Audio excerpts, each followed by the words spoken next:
I don't know what's left to say. You've covered it all. If you heard what she's saying, do it. That's a sermon you've ever heard, isn't it? To life. How many of you remember Fiddler on the Roof? Chaim. No matter what tragedy, what difficulty befell, they had this innate ability to remember the glory and the power and the delight of living life fully. Chaim, to life. How many of you were here last week to hear Jeff Jowett? Pretty amazing, wasn't he? A medium, a very gifted medium, and that is an extraordinary spiritual gift to be able to bring through souls that are no longer in a physical embodiment. He is very gifted, and I've heard from a lot of you this week, you've had some really interesting insights and experiences because of his, as a result of having him being here. His work as a medium affirms for us that life is ongoing. We're born, we live, we learn, and we move on. In fact, in Unity, we don't even talk about death. We talk about transition, because we know that when this life experience ends, that's just one piece of the puzzle, one chapter of the bigger book. Kind of makes you wonder, and I know I had this question when I was new to Unity, what about life after death? What about this whole thing called reincarnation? See, to me at that time, those were subjects that were actually somewhat taboo from the background that I came from. Charles Fillmore, Unity co-founder, tells us very clearly a number of things about the idea of life after death and reincarnation. He says belief in successive incarnations is accepted by all those who are spiritually wise. That we have all lived hundreds, even thousands of times and have left our bodies in many lands is accepted by logical people everywhere. He describes this further in his book, The Revealing Word. He says, when a soul leaves a body, it rests for a season. What a season is, I'm sure, is unique to each soul after each incarnation. He goes on to say, the innate desire for material expression asserts itself, and the ego builds another body. Reincarnation will continue until the ego awakens to its higher mind, what we often refer to as the Christ mind. The goal is brought nearer if spirit is given an opportunity to express itself. And I love where he goes from here. He says, reincarnation is the result of mankind's use of the great forces of mind. You know what that means? That means not only do we use our mind to create our reality here and now, we use our mind, our thoughts, to create our reality beyond this earthly incarnation into subsequent incarnations. Don't let anyone ever tell you that the power of our thought is a marginal thing. It is huge. Fillmore talks about spiritual progression, and not surprisingly, I suppose it dovetails with our daily word for today about our spiritual potential. Fillmore tells us life is a continuous process and progress. He tells us reincarnation enables a soul that has been separated from the body to attract yet another opportunity for the demonstration of spiritual truth through another physical experience. He also reminds us we never revert to a lower form of life.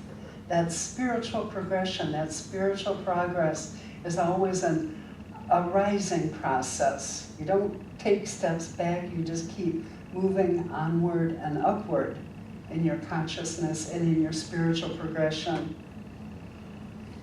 And again, Fillmore reminds us that the idea of reincarnation reminds us that life never ends. James Dillett Freeman was the Unity Poet Laureate. He's a Unity, or was a Unity minister. He's made his transition. He's a writer, a teacher, very prolific in many venues. He was at one time the head of Silent Unity, our 24/7 prayer hotline down at Unity Village. And he's written extensively about eternal life and even reincarnation. In fact, one of the books I brought with me today is a book of his called Of Time and Eternity. And I'll share a bit of that with you in a little bit. Freeman tells us and reminds us that we are on an immortal journey. It has to be that way. We are children of the eternal, and so we too are eternal. How can we be anything but? He points out that most of the world actually believes in reincarnation. In the East, it's always been an accepted idea, more reasonable than other ideas. This is not a prevailing belief in the West, he points out. Yet, thousands of intelligent people, from Plato to Edison to Einstein, accept the idea of reincarnation. He even quotes General George Patton. Now that's not your typical mystic, right? General George Patton claimed to have been a soldier many times, over and over and over again. Think about your life. Why don't we recall past lives? How does that unfold? Well, think about your life right now. We're sitting here today. This is August 5th, 2018. So where were you 1 year ago today, August 5th, 2017? What were you doing? Who were you with? What were you eating? Where did you go? Can anybody remember? I see one person who thinks they can. Okay. 2 people, okay. How about August 5th, 2000? Where were you in life then? What were you doing? Who were you with? And most of us don't remember. Heck, I don't remember lunch yesterday. We don't recall all of the details of every moment of this life. And how often have you been chatting with a friend and they'll be relating a story that happened some time ago, and they'll say, oh, but that was a lifetime ago. And if you think about it, we do live multiple lifetimes within this lifetime. We have a lifetime as an infant and a toddler. We have a lifetime as a child. And there's this whole other lifetime called adolescence. And if you manage to survive that, then you get into this lifetime called young adult. You know, every step of the way, if you think about your life and how it's unfolded, isn't it almost like successive lifetimes woven together that build on top of each other as you've learned and as you've grown as an individual, as a scholar, as a spiritual being? So why does it surprise us so that we can't remember a lifetime 1,000 years ago or 500 years ago? I'm grateful that there are people like Jeff Jowett who have, through higher spiritual work, access to that information, not the minutia, but the germane, important details that help us in our spiritual journey now, that he's able to remind us of as he does his work as a medium. Fillmore says, every human body has its stratified layers of consciousness. These strata have life on these strata of life on Earth have built up layer after layer over ages and ages of time. The body we live in, he says, is the result of a labor begun millions of years ago. We may have dissolved this physical vehicle millions of times, but no significant part of its reality is ever lost. The form changes, but the mental pictures and the spiritual lessons we have learned continue to be in our ongoing spiritual evolution. I had in my life a real interesting education on the whole subject of reincarnation. Many years ago, I was brought up in a venue, a faith venue that, well, very traditional Christianity. And traditional Christianity does not accept or embrace or teach the idea of reincarnation. And their whole theology is you live, you accept certain teachings, certain ways, and then you'll either be blessed or cursed as a result of that acceptance. I always struggled with that. How could this divine creator set up a huge swath of its creation and condemn it to eternity in separation, often called hell, as the result of one short little span of time walking planet Earth? I struggled with that idea, and I came face to face with it when I was a freshman in college. I was going to be a teacher, and I wanted to be a parochial school teacher. And so I went to a college that at that time, its entire mission was to train parochial school teachers in that theology and pre-ministerial students. Had a very narrow, very clear focus as to what they were all about. And one of the classes we were required to take was called Situation Ethics. Now, what is that about? Well, the professor would introduce various topics that we would bundle under maybe social justice or social consciousness today. And then we would discuss and debate those topics in class. And if we did the work the way he wanted us to, we would arrive at the church's teaching. I didn't follow that path real well.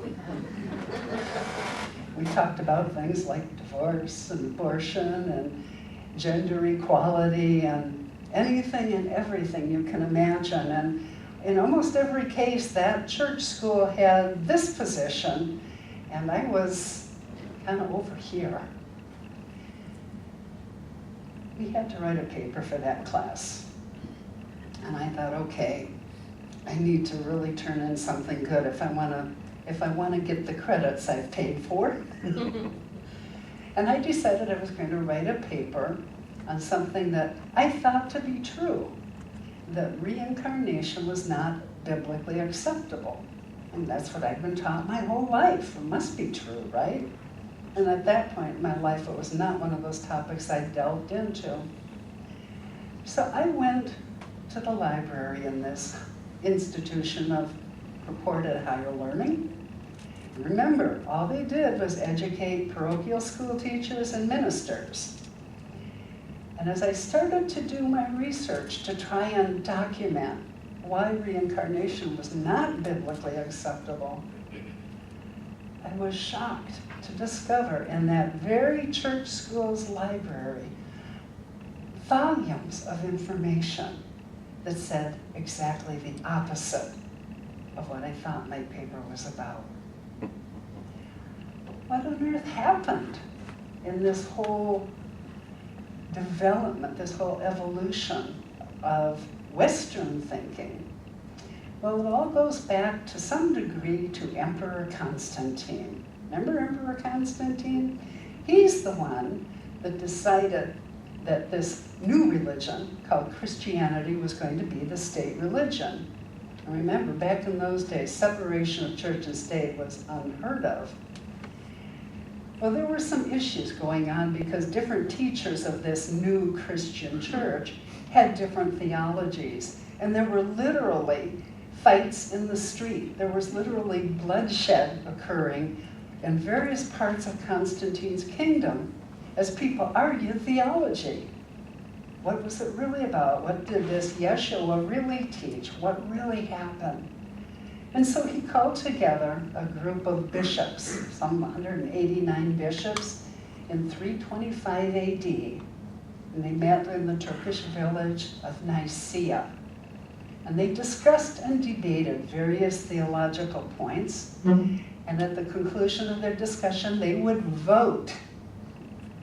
You want to know where Christianity's foundational principles come from? They were voted on democratically, for better or worse. Well, he set a precedent. And every 25 years or so, various emperors would call together again this council of bishops, this council of church leaders.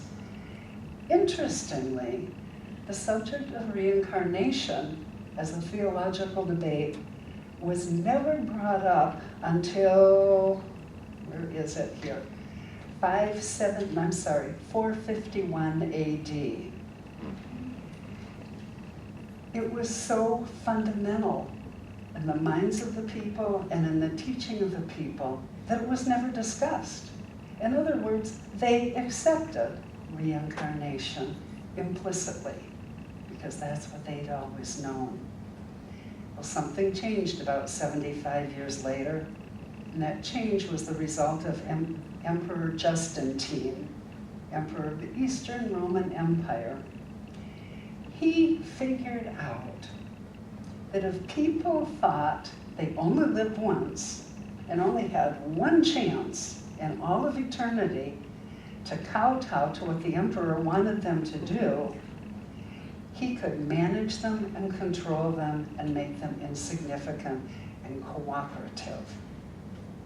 And so he very specifically went to the church council in 527 AD and said, take the whole idea of reincarnation and dump it. And they began to very actively teach. You're born, you live, you die, and your rest of eternity is based on what you do in this short period called this life. I was flabbergasted. This was contrary to everything that I'd been taught growing up, but it actually answered so many of the questions I had that couldn't be answered any other way. I wrote my paper. I wrote about how reincarnation is a biblically acceptable idea. And I turned it in. With great trepidation, I thought I'd lost those credits. I actually got an A on the paper, and the professor wrote a rather interesting note. He said, well researched and well presented. I'm sure you don't believe this.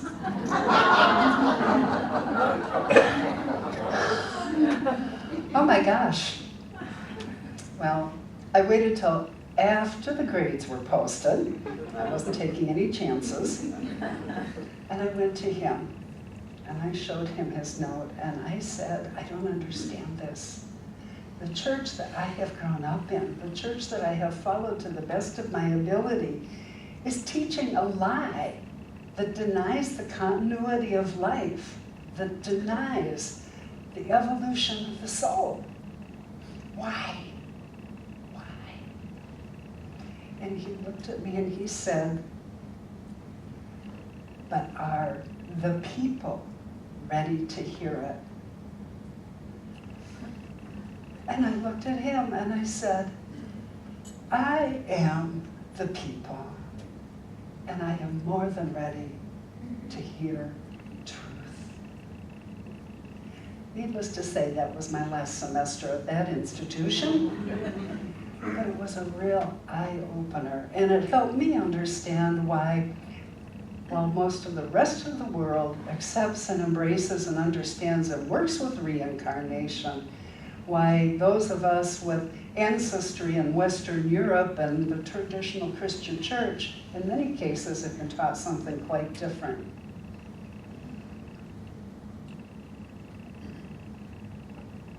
In the book of John, it's written, in my Father's house are many rooms.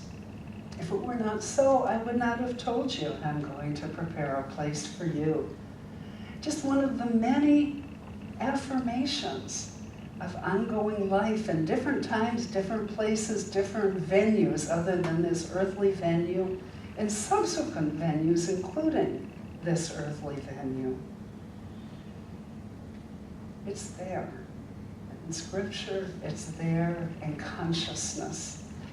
And for me, the ultimate piece in embracing and accepting the idea of reincarnation is when I got to the line that said, God would have that all people come to the knowledge of truth. If it doesn't happen here and now in this lifetime, that's okay. There are other opportunities, many opportunities. And as Fillmore points out, we will continue to experience subsequent lives until we attain that Christ mind, that expanded spiritual consciousness where we know our oneness with all that the Creator is. So what does this all mean to you and I as spiritual beings having a spiritual experience here and now? Well, Cheryl already answered the question for us in her song this morning. Every experience, every lesson, every advancement we make in this lifetime is part and parcel of our greater work that extends over the ages. The spiritual principles that we talk about here all the time, that we explore, that we learn, that we understand, that we live from, that empower us in our life now, move us forward, not only here and now, but in our eternal, ongoing experience. Don't you love multitasking? The work we do with spiritual principles every Sunday, in every class, in our personal studies and application to our lives, not only bless us now, they bless us forever. So how do you know you're looking at the right job, the right relationship, the correct spiritual path? Well, the truth is we are always on our spiritual path, learning, evolving, expanding our consciousness, regardless of the situation, the job, the relationship, whatever earthly parameter you want to put around it. Everything we experience is an opportunity to learn and grow spiritually. Let me share with you Freeman's writing. I remember he was poet laureate at Unity for many, many years. He says, we make an immortal journey through chance and change, by way of worlds forgotten and courses unremembered, yet graven in my soul. I came here, and I journey on. This is the human condition. I have risen innumerable mornings.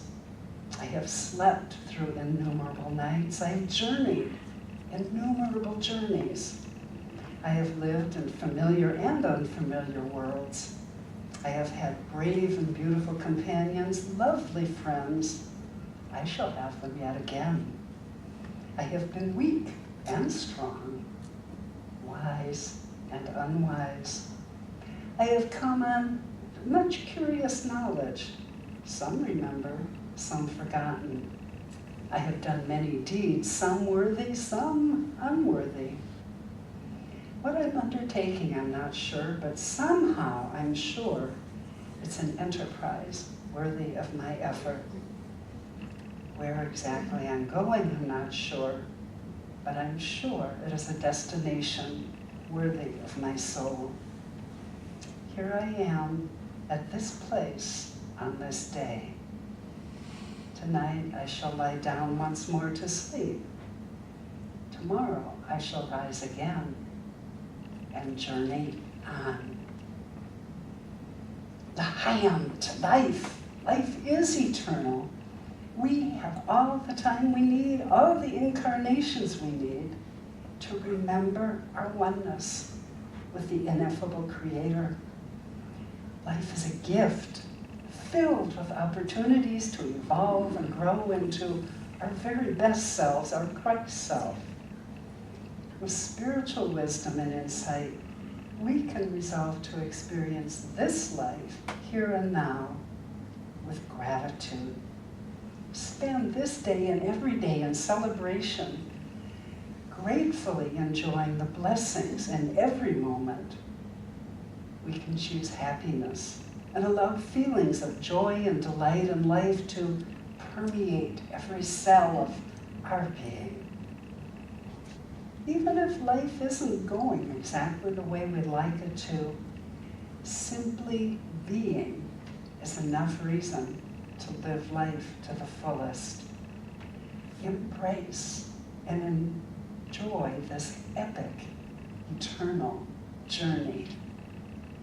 L'chaim. L'chaim.